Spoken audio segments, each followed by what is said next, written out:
ஐயா அவர்கள் பாதம் தொட்டு வணங்கி இன்று தாயாய் நின்று வழிநடத்திக் கொண்டிருக்கின்ற திருமதி சத்யநாதன் அவர்களுக்கும் இந்த கல்லூரியை எந்த காரணத்திற்காக நிறுவினார்களோ அதை செம்மையாக கொண்டு சென்று கொண்டிருக்கக்கூடிய திரு விக்ரம் ஐயா அவர்களுக்கும் இந்த கல்லூரியை முதல்வனாக நின்று எல்லோரையும் வழிநடத்திக் கொண்டிருக்கின்ற முனைவர் திரு ஜெயக்குமார் ஐயா அவர்களுக்கும் இன்றைய விழா நாயகன் உடற்கல்வி இயக்குனர் திருவாளர் சண்முகராஜா அவர்களுக்கும் மற்றும் வித்யாசாகர் கல்லூரியின் தூண்களாக விளங்கிக் கொண்டிருக்கின்ற எல்லா பேராசிரியர்களுக்கும் பேராசிரியர்களுக்கும் மற்றும் வெறும் கட்டிடங்கள் மற்றும் கல்லூரியாகாது, அது கல்லூரியாக இருக்க வேண்டுமானால் அங்கே உயிர் நாடி வேண்டும். உயிராக இருக்கக்கூடிய இந்த கல்லூரிக்கு உயிர் கொடுத்து கொண்டிருக்கக்கூடிய அன்பார்ந்த மாணவ செல்வங்களுக்கு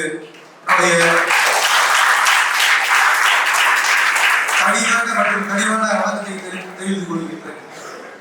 ஸோ எப்பெல்லாம் வித்யாசாகர் கல்லூரிக்கு கூப்பிடுறாங்களோ அப்போ சில டைம் வந்து நான் ரொம்ப சந்தோஷமா தான் நான் வருவேன். ஏன்னா இந்த கல்லூரிக்கும் எனக்கும் உள்ள தொடர்பு பார்த்தீங்க அப்படின்னா ரொம்ப நெருக்கமானது.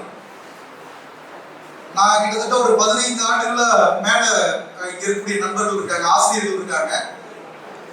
இன்னும் அந்த ஆசிரியர்கள் இங்கதான் இருக்காங்க. அப்படின்னா என்ன அர்த்தம் அப்படின்னா, ஒண்ணு அந்த ஆசிரியர்களுக்கும் இந்த கல்லூரிக்கும் உள்ள அந்த தொடர்பு ஒண்ணு. ரெண்டாவது அந்த ஆசிரியர்களுடைய உண்மை தன்மை நான் சொல்றேன். இப்போ கோயம்புத்தூர் அப்படின்னு சொன்னாலே வந்து நிறைய கல்லூரிகள் இருக்கு.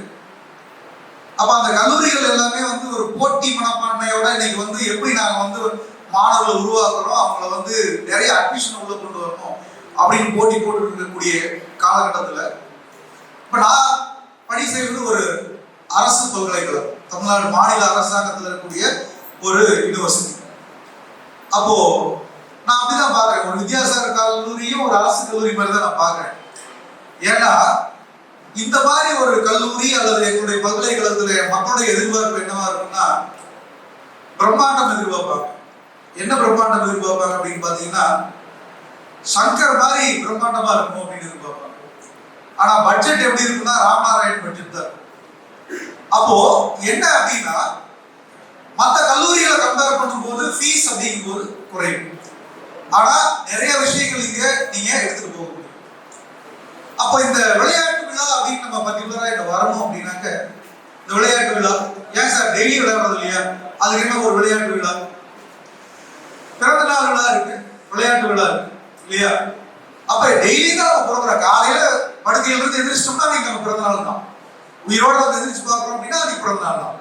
ஆனா அதை சிறப்பு செய்யறதுக்கு ஒரு பிறந்த நாள் இருக்கிற மாதிரி இந்த விளையாட்டு அப்படிங்கிறது வந்து நம்ம வாழ்வியல் அங்கமாக இருந்தாலும் தினமும் விளையாண்டாலும் அப்போ அந்த விளையாட்டுல பங்கு பெற்றோருக்கு என்னென்ன சாதனைகள் படைத்தார்களோ அவங்களுக்கெல்லாம் வந்து ஒரு உற்சாகம் தருவதற்காக இந்த விளையாட்டு விழா கொண்டாடப்படுகிறது. அந்த விழாவுக்கு என்னை அழைத்தமைக்கு என்னுடைய மனதார நன்றியை நான் தெரிவிச்சுக்கிறேன் கல்லூரி நிர்வாகத்துக்கு. இப்போ ஒரு சின்ன ஒரு விஷயம் மட்டும் சொல்றேன். என்ன அப்படின்னா, இன்னைக்கு எல்லா கல்லூரியுமே வந்து ஒரு டிகிரி கொடுக்குறோம் இல்லையா? எதுக்காக அந்த டிகிரி கொடுக்குறோம் அப்படின்னு பாத்தீங்க அப்படின்னா, வேலை வாங்குறதுக்கா இல்ல சமுதாயத்துல ஒரு நல்ல மனிதன் உருவாக்குறதுக்கா? டிகிரிங்கிறது அந்த டிகிரி கொண்டு காமிச்சீங்கன்னா எங்கேயாவது ஒரு வேலை கிடைக்கும், சம்பளம் வாங்கிக்கலாம். அப்புறம் கொஞ்சம் வருஷம் ஒர்க் பண்ணீங்கன்னா நிறைய காசு சம்பாதிக்கக்கூடிய உங்களுக்கு தேவையான அடிப்படை வசதி, வீடு வாங்கிக்கலாம், கார் வாங்கிக்கலாம், கொஞ்சம் பணம் சேமிச்சுக்கலாம், நீங்க நினைச்சதை செய்யலாம். பட் இது மட்டும்தான் வாழ்க்கையா அப்படின்னா, இந்த கல்வி அப்படிங்கிறது வந்து ஒரு மனிதனை உருவாக்குவதற்காகத்தான் இந்த கல்வி கூடங்கள் இருக்கின்றன. அப்ப இங்க வெறும் பட்டத்தை மட்டும் வாங்கிட்டு போறீங்களா அல்லது ஒரு சிறந்த மனிதனாக வெளியேறுகின்றீர்களா அப்படின்னா, வித்யாசாகர் கல்லூரி வந்து ஒரு நல்ல மனிதர்களை உருவாக்குறதுங்கிறதுல எந்த ஐயப்பாடும் இல்லை. அதுக்கு உண்டான இந்த விளையாட்டுங்கிறதே எனக்கு சாட்சி தான். அப்போ என்ன அப்படின்னு பாத்தீங்கன்னா, ஈன்ற பொழுதிலும் தன் மகனை சான்றோன் என கேட்ட தாய் அப்படின்னா சான்றோன்னா என்ன தம்பி சொல்லுங்க, ஜாலியா பேசுவோம் எல்லாரும் இல்லையா? சான்றோன் அப்படின்னா என்ன உங்களுக்கு என்ன புரிஞ்சதோ சொல்லுங்க. சான்றோன் ஏன்னா நீங்க வந்து உட்காரும்போது எனக்கு பயமா இருக்கு, எனக்கு தமிழ் பயங்கரமா இருக்கும். வித்யாசாகர் கல்லூரியில அதான் வரும்போதே சொன்னேன், இந்த பாருங்க பயோடேட்டெல்லாம் கேட்டீங்கன்னா கம்மியா எடுத்துக்கங்க அப்படிம்பேன். ஏன்னா நம்ம எழுதி வச்சிருவாங்க உட்கார வச்சு நிறைய பேசி நம்மளை புகழ்ந்து பண்ணிடுவாங்க. சான்றோன் அப்படின்னா ஏதாவது ஐடியா இருக்கா? சான்றோன் அறிவாளின்னு சொல்லலாம் இல்லையா? அப்போ ஒரு தாய் தன் மகனை 10 மாதம் சுமந்து அந்த தாய்க்கு வந்து எந்த ஒரு நிகழ்வு வந்து பேரானந்தமா இருக்கும், வாழ்க்கையின் பேர மகிழ்ச்சியா இருக்கும் அப்படின்னு பாத்தீங்கன்னா அந்த குழந்தை சுகப்பிரசவமா ஆகும்போது தான். அந்த குழந்தை முதலாக வந்து அம்மா வந்து பார்க்கும்போது தான் அந்த அம்மாவுக்கு பெரிய மகிழ்ச்சி. அதை விட மகிழ்ச்சி என்ன அப்படின்னு பாத்தீங்கன்னா மற்றவர்கள் அந்த பெற்ற மகனையோ மகளையோ சான்றோன் அப்படின்னு சொல்லும்போது, சான்றோன்னா என்னங்க அப்படின்னா அறிவோடு சேர்ந்த ஒழுக்கம். அறிவு மட்டும் கிடையாது, அறிவோடு சேர்ந்த ஒழுக்கம். அதுதான் வந்து சான்றோன் அப்படிங்கிறதுக்கு ஒரு மீனிங். அப்போ இந்த ஒழுக்கம் எப்படி வரும், எந்த கடையில் சார் கிடைக்கும், எங்க போய் வாங்கிக்கலாம் ஒழுக்கத்தை அப்படின்னு பாத்தீங்கன்னா ஒழுக்கம் வந்து நம்ம வாழ்வியோட சேர்ந்ததுதான் ஒழுக்கம்.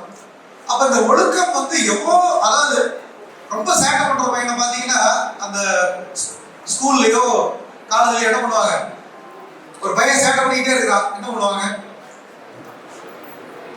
அவனை ஏதாவது ஒரு விளையாட்டு முடிச்சு போட்டுருவாரு பாத்தியாரு இல்லையா? ஒண்ணு. அப்ப அந்த விளையாட்டு அப்படிங்கிறது எல்லோருக்கும் பிடித்தமான ஒன்று. இன்னைக்கு அந்த ஒழுக்கம் அப்படிங்கிறது நீங்க சொல்லித்தர தேவையில்லை, விளையாட்டோட சேர்ந்து வர்றதுதான். அப்ப ஒழுக்கத்துக்கு என்ன சார் மீனிங் அப்படின்னா வாத்தியார் வந்து ஒரு சாயந்தரம் 4 மணிக்கு இல்ல காலையில 6 மணிக்கு கிரவுண்டுக்கு வாங்கன்னு சொன்னா 5:55 அல்ல 6 மணிக்கு போய் நின்னீங்கன்னா அது ஒழுக்கம். அவர் சொல்ற விஷயத்தை நீங்க செஞ்சீங்கன்னா அது ஒழுக்கம்.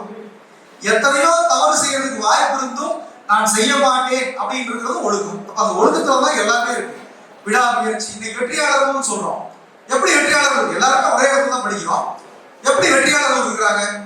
அந்த வெற்றியாளர்களுக்கு என்ன அப்படின்னு பாத்தீங்கன்னா அந்த விடாமுயற்சி, பர்சீவரன்ஸ் சொல்லுவோம். இல்ல அப்படின்னா அதை இன்னொரு வார்த்தையில சொல்லலாம், கன்சிஸ்டன்சி அப்படின்னு சொல்லலாம். கன்சிஸ்டன்சி இன் அப்ரோச், தொடர்ந்து செயல்பட்டு கொண்டே இருந்தல் அப்படிங்கிறது தான். அதே மாதிரி இன்னைக்கு இருக்கக்கூடிய மாணவர்களுக்கு என்ன இல்லை அப்படின்னு பாத்தீங்கன்னா சகிப்புத்தன்மை அப்படிங்கிறது இல்லை. சகிப்புத்தன்மை சொந்த அம்மா அப்பா சொன்னா கூட கேட்க மாட்டாங்க. உனக்கு என்னப்பா வயசாகி போச்சு சும்மா இப்ப இருக்கிற ட்ரெண்ட் என்னன்னு தெரியுமா, அவன் வந்து என்னது 25,000 செல்போன் வச்சிருக்கிறான், அப்புறம் என்னது இன்ஸ்டாகிராம்ல பிஸியா இருக்கிறேன், ஃபேஸ்புக்ல பிஸியா இருக்கிறேன், அப்புறம் லிங்க்டின்ல ஒரு ப்ரொஃபஷனல் பேஜ் இருக்கு, எத்தனை பேர் வச்சிருக்கீங்க எனக்கு தெரியல. அப்போ என்ன அப்படின்னா அந்த சகிப்புத்தன்மை. அப்ப என்னுடைய மாணவர்கள் நிறைய பேர் வந்து பாத்தீங்கன்னா மேஜிஸ்ட்ரேட்டா இருக்காங்க, அட்வொகேட்டா இருக்காங்க, இன்ஸ்பெக்டரா இருக்காங்க. அப்போ ஒரு மேஜிஸ்ட்ரேட்டா இருக்கக்கூடிய ஒரு மாணவர்கிட்ட நான் பேசிட்டு இருந்தேன், சார் எப்படி சார் போகுது, நாங்களாம் இந்த பீரியட்ல ரொம்ப இருந்தோம், இப்போ இருக்கிற ஜெனரேஷன் எப்படி இருக்கிறாங்க அப்படின்னு சொன்னப்போ சகிப்புத்தன்மை கொஞ்சம் கம்மியா இருக்குப்பா, மாணவர்கள் நம்ம அதாவது நம்ம ஏதாவது அட்வைஸ் பண்ணணும்னா நம்ம பழைய பீஸ் அப்படின்றாங்க அப்படின்னு சொன்னேன். அப்போ எதனால மாணவர்களுக்கு சகிப்புத்தன்மை இல்லை அப்படின்னு சொன்னப்போ நான் சொன்னேன், முன்னாடி எல்லாம் கூட்டு குடும்பம் இருந்தோம், தாத்தா பாட்டியில இருந்தாங்க. ஸோ அந்த பேர குழந்தைகளுக்கு என்ன சொல்லுவாங்க, ஏதாவது கதை சொல்லுவாங்க, கதை சொல்லி என்னது அந்த ஒழுக்க நன்னறிகளை வந்து சொல்லி கொடுப்பாங்க. அப்ப அதுல அந்த குழந்தைகள் வந்து வாழ்க்கைக்கு தேவையான வேல்யூஸ், மதிப்பீடுகள் சொல்றோம் இல்லையா, ஒழுக்கமா இருக்கிறது, டைமுக்கு போறது, பங்க்சுவாலிட்டி, விடாமுயற்சி, பெரியவர்களுக்கு மரியாதை சொல்றது, மன்னித்தல், இது எல்லாமே மதிப்பீடுகள் வாழ்க்கையில இல்லையா, அது எல்லாருக்குமே தேவைதான். அதுதான் இந்த கல்வி நமக்கு கற்றுக் கொடுக்கணும். அப்ப நான் சொன்னேன், இந்த கூட்டு குடும்பம்ங்கிறது இல்லை, கூட்டு குடும்பம் இருந்திருந்ததுன்னா ஒருவேளை மாணவர்களுக்கு இந்த சகிப்புத்தன்மை நன்னறிகள் வந்திருக்கும் அப்படின்னு சொன்னப்போ, சார் இன்னைக்கு கூட்டு குடும்பம் அப்படின்னா நீங்க அதை ரீடிஃபைன் பண்ணணும் சார் அப்படின்னாங்க. அதனப்ப கூட்டு குடும்பம்னா ரீடிஃபைன் பண்ணணும்னா என்ன அப்படின்னு கேட்டேன். இல்ல சார், இப்ப ஹஸ்பண்டும் ஒய்ஃபும் ஒன்னா இருந்தாலே அது கூட்டு குடும்பம் சார். என்னது, ஹஸ்பண்டும் ஒய்ஃபும் ஒன்னா இருந்தாலே அதே கூட்டு குடும்பம், அப்படிதான் நீங்க ரீடிஃபைன் பண்ணணும். அப்போ என்ன அப்படின்னு பாத்தீங்கன்னா நீங்க சகிப்புத்தன்மை இல்லையா, ஒரு இன்னைக்கு நிறைய குழந்தைகள் பாத்தீங்கன்னா ஐஐடிங்கிற ஒரு பெரிய நிறுவனம் இருக்கு இல்லையா? இந்த ஐஐடியில பாத்தீங்கன்னா நிறைய காசு செலவழிச்சு படிச்சு ஜேஇன்னு ஒன்று எழுதி அந்த இதுல வந்து ஒரு டாப் பர்ஃபார்மன்ஸ் போய் சேரலாம். ஒரு 2 வருடம் 3 வருடத்துல பாத்தீங்கன்னா அங்க நிறைய மாணவர்கள் தற்கொலையை செய்து கொள்ளக்கூடிய நிகழ்வு நம்ம பார்க்கிறோம், செய்தித்தாள்கள் பார்க்கிறோம். அப்போ நான் தான் சொல்லுவேன், அந்த பசங்க பேசாம விளையாட விட்டுருக்கலாம் அப்படின்னு. ஏன் அப்படின்னு கேட்டாங்க, இந்த ஸ்போர்ட்ஸ் மேன் மட்டும் தான் பாத்தீங்கன்னா ஒரு 4 அறிவு வச்சா கூட பிரியாணி சாப்பிட்டு இருப்பான் இல்லைங்களா? எதை பத்தி கவலைப்பட மாட்டான். அப்ப என்னன்னா ஸ்போர்ட்ஸ் மேன் தான் படிக்க மாட்டான்னு நான் சொல்ல வரல. அதாவது தோல்வியை நீங்க விளையாட்டு உங்களுக்கு என்ன கற்றுக் கொடுக்குது அப்படின்னு பாத்தீங்கன்னா, தோல்வி பெறாமலே இருப்பது வாழ்க்கை இல்லை. எவ்வளவு பெரிய யானைக்கு மனுஷனுக்குங்கிற மாதிரி தோல்விங்கிறது நம்ம வாழ்க்கையோட அங்கம். ஆனால் ஒவ்வொரு முறை தோல்வி இருக்கும்போதும் மறுபடியும் எழுந்து ஓடுவதற்கான அந்த உத்வேகத்தை கொடுக்கறது மட்டும்தான் விளையாட்டு. அந்த பாடத்தை சொல்லி கொடுக்கறது விளையாட்டு. அந்த விளையாட்டு வந்து பாத்தீங்கன்னா அது எந்த துறைக்கு நீங்க போனீங்கனாலும் நீங்க அந்த எந்த தோல்வி வந்தாலும் தன்னை முன்னெடுத்து அடுத்தது போயிட்டே இருப்பீங்க. ஏன் அப்படி சொல்றோம்னா, ஒரு போட்டியில தோத்துட்டீங்கன்னா ஒரு ஷூ எடுத்து மறுநாள் வச்சுட்டு அப்பா எனக்கு விளையாட்டு சம்மந்தம் பண்ணி யாரும் போறதில்லை. இன்னைக்கு தோத்தீங்கன்னா மறுநாளே ஃபுட்பாலோ ஹாக்கியோ ஏதோ ஒரு ஸ்டிக்கு தூக்கிட்டு போய் அங்கே போய் நிற்கிறீங்க இல்லையா? இதுதான் வாழ்க்கையில நீங்க முன்னெடுத்து போகக்கூடிய முதற்படி. ஒண்ணு, வெற்றி பெற்றுக்கிட்டே இருக்கிறவங்க வந்து வெற்றியாளர் கிடையாது. வெற்றியை நோக்கி பலமுறை தோல்வியுற்ற போதும் தொடர்ந்து அந்த வெற்றிக்காக பாடுகின்ற ஒரு மாணவன் தான் வெற்றியாளர் தான் மாறலாம். அதுதான் நம்ம வாழ்க்கைக்கு தேவை. இதைத்தான் என்ன சொல்றாங்க அப்படின்னா, இன்னைக்கு நம்ம வாழ்க்கை எப்படி இருக்கணும்? இன்னைக்கு எல்லாருமே வந்து மொபைல் போனோட பிஸி ஆகிட்டோம், பேசுறது கம்மியாயிருச்சு மற்றவங்களோட. அப்ப அப்படிங்கும்போது விளையாட்டு அப்படிங்கிறது நீங்க ஒரு 4 சவுத்துக்குள்ள கற்றுக் கொடுக்காத ஒரு பாடத்தை விளையாட்டு கற்றுக் கொடுக்கும். அது உண்மை. இது நான் சொல்லலைங்க, இது மேற்கத்திய நாடுகள் எல்லாமே கொண்டு வந்துட்டாங்க. பெரிய நாடு சைனா இல்லையா? சீனாங்கிறது வந்து நமக்கு ஈக்குவலா இருக்கக்கூடிய நாடு. நம்ம சீனா கூட தான் கம்பேர் பண்ண முடியும். ஏன் சீனாவோட கம்பேர் பண்ண முடியும்? நம்மளும் அவங்க தான் ஒரே அளவு மக்கள் தொகையில் இருக்கிறோம் இல்லைங்களா? அப்போ என்ன அப்படின்னு பாத்தீங்கன்னா, சைனாவுல காலையில சாயந்தரம் கம்பல்சரி 1 hour பிஇடி பீரியட் கண்டிப்பா எல்லா பசங்களும் போயிடுவாங்க. எல்லா பசங்களும் போய் கண்டிப்பா விளையாடியா. அப்ப ஏன் அந்த விளையாட்டுக்கு முக்கியத்துவம் கொடுக்குறான்? இப்ப சீரியஸா அந்த ரீல்ஸ் நிறைய வரும் இல்லையா? ரஜினிகாந்த் ஒரு சொல்றாரு என்ன அப்படின்னா, 3 விஷயத்தை வந்து நீங்க இழந்துட்டீங்கன்னா திரும்ப வர முடியாது. ஒன்னு ஆரோக்கியம், இன்னொன்னு இளமை, இன்னொன்னு நேரம் இல்லையா? நேரம், ஆரோக்கியம், இளமை. அப்ப இந்த நேரம், ஆரோக்கியம், இளமை இது 3யுமே நல்லா பயன்படுத்திக்கணும் அப்படின்னா நீங்க விளையாட்டு இருக்கும். எதுக்கு இவ்வளவு விஷயங்கள் சொல்றேன் அப்படின்னா, அறிவாளியா மாறுறது எப்படிங்க அப்படின்னா, அறிவாளியா மாறணும்னு நிறைய மூளை வேலை செய்யணும். அப்ப மூளை வேலை செய்யணும்னா அதுக்கு என்ன ஃபியூல்? மூளைக்கு நம்ம அதாவது நம்ம ஆக்டிவா இருக்கிறதுக்கு சாப்பிடுறோம். அதுக்கு வந்து carbohydrate, protein, fat, macro nutrients, micro nutrients சொல்றோம். நம்ம மூளைக்கு எது உணவு? இப்ப பாத்தீங்கன்னா நிறைய பேர் நான் பேசிட்டு கொட்டாய் விட்டுட்டு இருக்கான் இல்லையா? அப்ப அந்த கொட்டாய் எழுதுனா என்ன அர்த்தம்? மூளைக்கு ஆக்சிஜன் போலின்னு அர்த்தம். அப்ப என்ன, ஒண்ணு காலையில பொங்கல் சாப்பிட்டு வந்துருப்பாங்க, இல்ல நைட்டு ஒரு மணிக்கு போய் படுத்துருப்போம் இல்லையா? அப்போ நல்லா கவனிங்க, மூளை நல்லா வேலை செய்யணும்னா எப்போ ஒருத்தன் பிரெயின் டெட்னு சொல்றோம். கோமா ஸ்டேஜ் எப்போ ஒருத்தர் போவார்? நம்ம உயிர் வாழ்றதுக்கு முதல்ல என்ன வேணும்? நிறைய யோகா சொல்லி கொடுத்துருப்பாங்க. அதாவது நிறைய சொல்லியிருப்பாங்க, என்னது ஏன்டா என் பிராணனை வாங்குற அப்படின்னு கேட்பாங்க இல்லையா? ஏதாவது சேட்டை பண்ணீங்கன்னா ஏன்டா என் பிராணனை பிராணம்னா உயிர். அப்போ உயிர் பிராணம்னா என்னது? ஆக்சிஜன். அப்ப நம்ம உயிர் வாழ்றதுக்கு ஆக்சிஜன் வேணும் இல்லையா? அந்த ஆக்சிஜன் உள்ள உடம்புக்குள்ள போனோம் அப்படின்னா நம்ம மூச்சு இழுக்கணும். அந்த மூச்சு போச்சுன்னா என்னது? எல்லாமே போச்சு சொல்லுவாங்க இல்லையா? அப்போ என்ன அப்படின்னா, உங்க பிரெயினுக்கு தேவை ஆக்சிஜன். சரிங்க, எவ்வளவு ஆக்சிஜன் சார் தேவை? இப்ப ஆக்சிஜன் தேவையா? எல்லாம் உட்காந்துருக்கோம், எல்லாம் கம்ஃபர்டபுளா என்னது உட்காந்துருக்கோம். இப்ப ஆக்சிஜன் வேணுமா? இப்ப ஆக்சிஜன் நீங்க மூச்சு எடுக்கிறீங்க இல்லையா? ஆமா, 16 to 18 முறை நம்ம சுவாசம் ஒரு நிமிஷத்துக்கு எடுக்கிறோம். 3.5 ml ஆக்சிஜன் per கிலோகிராம். உங்க பாடி வெயிட் என்னவோ, 1 கிலோ பாடி வெயிட்டுக்கு நம்ம ஓய்வுல இருக்கும்போது நமக்கு உயிர் வாழ்றதுக்கு நம்ம உள்ள இருக்கக்கூடிய எல்லா உறுப்புகளும் செயல்படுவதற்கு தேவையான ஆக்சிஜனுடைய அளவு 3.5 ml. இன்ட்டு உங்க 60 கிலோனா 60 கிலோ இன்ட்டு 3.5 ml போட்டுங்க இல்லையா? இவ்வளவுதான் உங்களுக்கு தேவையான ஆக்சிஜன். நீங்க எக்ஸசைஸ் பண்ற போது மூச்சு அதிக டைம் இழுப்பீங்களா மாட்டீங்களா? அதிகமா இழுப்பீங்க இல்லையா? அப்ப ஆக்சிஜன் நிறைய போகுதா இல்லையா? அப்ப என்ன சொல்றான் அப்படின்னா, கிட்டத்தட்ட 22 times higher than your normal respiratory level அப்படின்னு சொல்றான். அப்ப 3.5 ml into 22 times போட்டுங்க. அவ்வளோ ஆக்ஷன் உள்ள போகுது. அவ்வளோ ஆக்ஷன் உள்ள போச்சுன்னா மூளை செல்கள் எப்படி இருக்கும்? மூளைக்கு பிரதானமான உணவே ஃபியூலே இதுதான், ஆக்சிஜன் தான். அப்போ அதனாலதான் என்ன சொல்றாங்க அப்படின்னா, நீங்க எல்லாருமே ஒரு மிஸ்கன்செப்ஷன் இருக்கு. நீங்க போய் விளையாடுறீங்க அப்படின்னா, நான் விளையாட போறேன் அப்படின்னா, விளையாட போனா வீணா போயிடுவான், விளையாட போனா படிக்க மாட்டான், விளையாட போனா விளையாடியே நான் ப்ரொஃபஷனலா எடுத்துட்டு போறேன் அப்படிலாம் கிடையாது. விளையாட்டுங்கிறது எல்லாருக்குமே தேவையானதுதான்.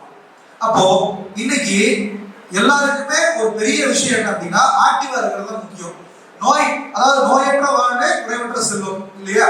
அப்போ அந்த ஆரோக்கியம் வேணும் அப்படின்னா எல்லாருமே ஏதாவது ஒன்று விளையாடணும். நீங்க விளையாட போறீங்கன்னா நீங்க பெரிய ஸ்போர்ட்ஸ்மேன் ஆக போறீங்கன்னு கிடையாது.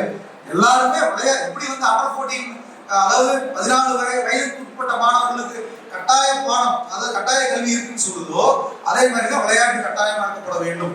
உண்மையாவே இன்னைக்கு இருக்கக்கூடிய மாணவர்கள் திறப்பட உங்களுடைய திறமையெல்லாம் பெட்டரா கொண்டு வரணும் அப்படின்னா எல்லாருமே விளையாடணும். அதுக்கு நீங்க வழிவகை செய்யணும். உங்களுடைய முதல்வர் வந்து வாரத்துல ஒரு 3 நாளாவது எல்லா ஸ்டூடெண்ட்ஸ்க்கு ஃப்ரீயா ஒரு 1 hour நீங்க, நான் இப்போ சொல்றேன், படிப்பு கேட்டு போயிடும். அப்ப படிச்ச பசங்களை எத்தனை நோபல் பிரைஸ் வின்னர்ஸ் நம்ம உருவாக்கிக்கிறோம். இந்தியாவில இருந்து அதாவது நோபல் பிரைஸ் என்னைக்கு இன்ட்ரோடியூஸ் பண்ணாங்களோ அன்னையில இருந்து இன்னைக்கு வரைக்கும் மொத்தம் 9 இந்தியர்கள் மட்டும் தான் நோபல் பிரைஸ் வாங்கியிருக்காங்க.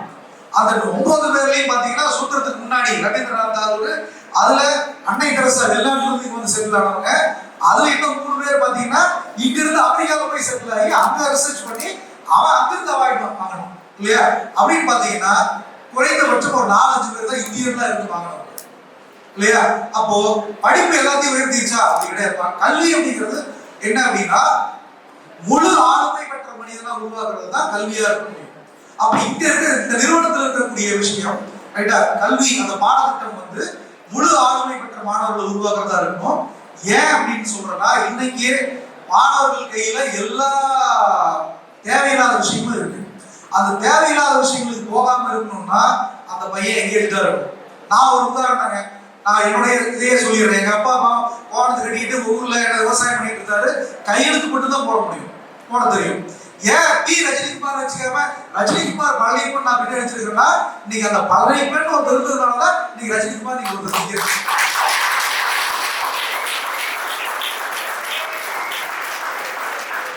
அப்போ என்ன அப்படின்னா, ஊர்ல கத்திரிக்காய் உடைச்சிட்டு இருக்கிறோம் ரைட்டுங்களா, தோட்டத்துல கத்திரிக்காய் போட்டுருக்கோம், காலையிலேயே போய் பொறிக்கணும். அப்ப அப்பா அம்மா எல்லாருமே போய் கத்திரிக்காய் பொறிச்சிட்டு இருக்கிறோம். ஒரு போஸ்ட்மேன் கொண்டு வராரு, என்னன்னா உங்க மகனுக்கு 11ஆம் வகுப்புல சென்னையில விளையாட்டு விடுதியில என்னது அட்மிஷன் கிடைச்சிருக்கு அப்படின்னு கொண்டு வராரு. அப்போ இங்க இருந்து என்ன சென்னைக்கு அன்னைக்கு 45 ரூபா சங்ககிரியில இருந்து சென்னைக்கு போறதுன்னா 45 ரூபா டிக்கெட்ல சென்னைக்கு என்ன கொண்டு போய் சேர்த்தது எதுன்னு பாத்தீங்கன்னா என்னது அந்த விளையாட்டு தான் இல்லையா? இன்னைக்கு நான் உங்களுக்கு முன்னாடி நிக்கிறதுக்கு காரணம் விளையாட்டு தான். ஆனா இந்த உடுமலைக்கும் எனக்கும் பெரிய தொடர்பு இருக்கு. அதாவது மில்லேனியம் சொல்லுவோம், 1000ஆவது ஆண்டு 2000 AD சொல்றோம் இல்லையா? இந்த 2000 மில்லேனியத்தை கொண்டாடுறது இந்த உடுமலைப்பேட்டையில நான் கொண்டாடுறேன். அது என்னன்னு பாத்தீங்கன்னா சோகத்தோட கொண்டாடணும். ஏன்னா அன்னைக்கு நான் இன்கம் டாக்ஸ் விளையாண்டு இருக்கிறேன். அப்ப நான் கல்லூரியில படிச்சுட்டு இருக்கிறேன். அப்ப கல்லூரியில படிக்கும் போது இன்கம் டாக்ஸ் டீமுக்காக நான் என்ன ஒரு கெஸ்ட் பிளேயரா என்ன கூட்டிட்டு வர்றாங்க. அப்படி கூட்டிட்டு வரும்போது என்ன ஆகுது அப்படின்னு பாத்தீங்கன்னா, நாங்க உடுமலை லோக்கல் கிளப் கூட தான் விளையாடுறோம். உடுமலை டீம் கூட நாங்க ஒரு கோல் வாங்கி தோத்து போச்சு. பெரிய இன்கம் டாக்ஸ் டீம் எதோட தோத்து போச்சு? உடுமலை கிளப் கூட தோத்து போச்சு. அன்னைக்கு சப்போஸ் நான் அந்த டீம் வின் பண்ணி இருந்தா ஒருவேளை நான் இன்கம் டாக்ஸ்ல ஒரு கிளர்க்காவோ சூப்பரண்டாவோ போய் சேர்ந்துருப்பேன். அன்னைக்கு தோத்ததுனாலதான் இன்னைக்கு நான் நினைக்கிறேன். அப்ப தோல்வியும் உன்னுடைய வாழ்க்கையின் அடுத்த படிக்கட்டு அப்படிங்கிறதுதான். அப்போ இப்போ சொல்றேன், நிறைய விஷயங்கள் நான் சொல்ல முடியும். எங்க அப்பாவுக்கு கையெழுத்து மட்டும் தான் போட தெரியும், கிராமம் தான். இப்போ எங்க ஊருக்கு பஸ் கிடையாது ரைட்டுங்களா? நீங்க எங்க ஊருக்கு வேணா வந்து பார்க்கலாம். இந்த காட்டுக்குள்ள இடம் நீ இருந்து வந்த அப்படின்னு எல்லாருமே கேட்பாங்க, யார் வந்தாலும். அப்படிங்கும் போது வாய்ப்பை தேடி போகாதே, வாய்ப்பை உருவாக்கு. உனக்கான வாய்ப்பை உருவாக்குறது தான் முக்கியம். விளையாடுற பசங்க கண்டிப்பா ஒழுக்கம் இருக்கணும், ஒழுக்கம் வந்துடும். அதை நீங்க ஃபாலோ பண்ணிக்கங்க. எல்லாருமே விளையாடுங்க. எனக்கு விளையாட்டு வராதுன்னு நினைக்காதீங்க. ஏன்னா நல்லா கவனிங்க, இந்த ஆப்பர்ச்சுனிட்டி அப்படின்னு சொல்லுவாங்க, வாய்ப்பு அப்படின்னு சொல்லுவாங்க. இப்ப பேப்பர்ல பாப்பீங்க ஐஐடி மாணவர்கள் ரைட்டா வருடத்திற்கு 2 கோடி 3 கோடி சம்பளத்தில் வேலை வாய்ப்பு பெற்றார்கள் அப்படின்னு சொல்லுவாங்க. ஏன்னா அங்க நிறைய பேர் கேம்பஸ் வரலாம். ஐஐடி ஸ்டூடெண்ட்டை விட பெட்டர் ஆப்பர்ச்சுனிட்டி அல்லது அறிவுள்ள பையன் இருப்பான். அவனுக்கு என்ன கிடைக்கல, வாய்ப்பு கிடைக்கல இல்லையா? நம்ம என்ன பண்றோம், நம்ம எதுக்கு சரிப்பட்டு வருவோம்? நான் எதுக்கு சரிப்பட்டு வருவேன்? நான் என்னுடைய பெஸ்ட் என்ன அப்படின்னு யாருக்கா சொல்ல முடியுமா? 5வது படிக்கும் போது ஒரு ஆசை இருக்கும், 10வது படிக்கும் போது ஒரு ஆசை இருக்கும், டிகிரி முடிச்சதுக்கு அப்புறம் ஒரு ஆசை இருக்கும், நம்ம வேலையெல்லாம் வந்ததுக்கு ஒரு 10 வருஷம் வாத்தியார் வேலை பார்த்ததுக்கு அப்புறம் இது நம்மளுடைய பெஸ்ட் என்ன அப்படிங்கிறது சில அந்த ஞானதை பிறக்கும் இல்லையா?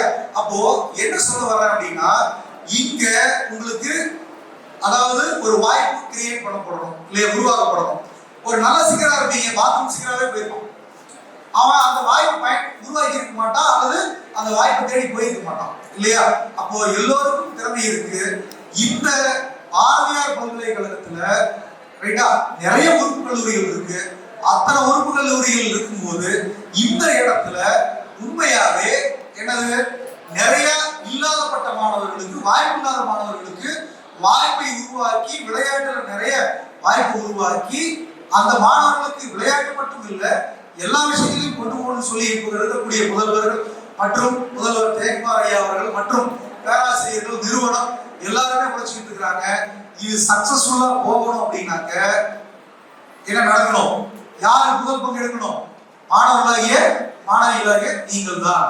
நீங்கள் இவர்கள் சொல்லக்கூடிய அறிவுரை ஏற்று நீங்க இருந்தீங்க அப்படின்னா அவங்களுக்கு ஒரு வேற ஒன்றுமே இல்லை. தன்னுடைய மகன் வேலை வாங்கினோட தன்னுடைய மாணவன் வேலை வாங்கினதை சந்தோஷமா கொண்டாடுற வாத்தியார் தான் இருக்காங்க. உண்மை அதுதான். இப்ப என் வீட்டுக்காரியே சொல்லுவார், முதல்ல உன் பையனையும் முதல்ல பாரு, ஊருக்கு ஓடிட்டு இருக்கிற அப்படின்னு சொல்லுவார். ஏன் சொல்றேன் அப்படின்னா, அதாவது ஒரு இது இருக்கு, நான் அந்த பாட்டு கேட்குவேன், வாழ்ந்தவர் கோடி மறைந்தவர் கோடி மக்களின் மனதில் நின்றவர் யார் இல்லையா? ஏங்க காசு பணம் எப்படி வேணாலும் சம்பாதிக்கலாங்க இல்லையா? என்ன வேணாலும் வாங்கிக்கலாம், எப்படி வேணாலும் பண்ணிக்கலாம். ஆனா வாழ்ந்தவர் கோடி மறைந்தவர் கோடி மக்களின் மனதில் நின்றவர். 4 பேருக்கு நல்லது நம்ம என்ன கொண்டு சேர்த்துக்கிறோம் அப்படிங்கிறது தான். அப்போ இந்த விளையாட்டு அது தனித்துறை இல்லை. இந்த நீங்க பாடத்திட்டத்தின் ரைட்டா ஒரு அங்கம்னு சொல்லுவேன். பாடத்திட்டத்தோட சேர்ந்த அங்கம் தான் விளையாட்டு. அந்த விளையாட்டு இருந்தா மட்டும்தான் அந்த கல்வி அப்படிங்கிறது இருக்கும். முழு ஆளுமை பெற்ற மனிதனா உருவாக்க முடியும். அப்ப இந்த தருணத்துல இந்த விளையாட்டு 33வது வித்யாசாகர் கல்லூரியின் விளையாட்டு விழாவுக்கு என்னை அழைத்து பெருமை செய்தமைக்கும், வாய்ப்பு கொடுத்தமைக்கும் கல்லூரி நிர்வாகத்திற்கும், பேராசிரியர்களுக்கும், முதல்வருக்கும், குறிப்பாக என்னுடைய நண்பர்கள் மற்றும் சண்முகராஜ் ஐயா அவர்களுக்கும் நன்றி கூறிய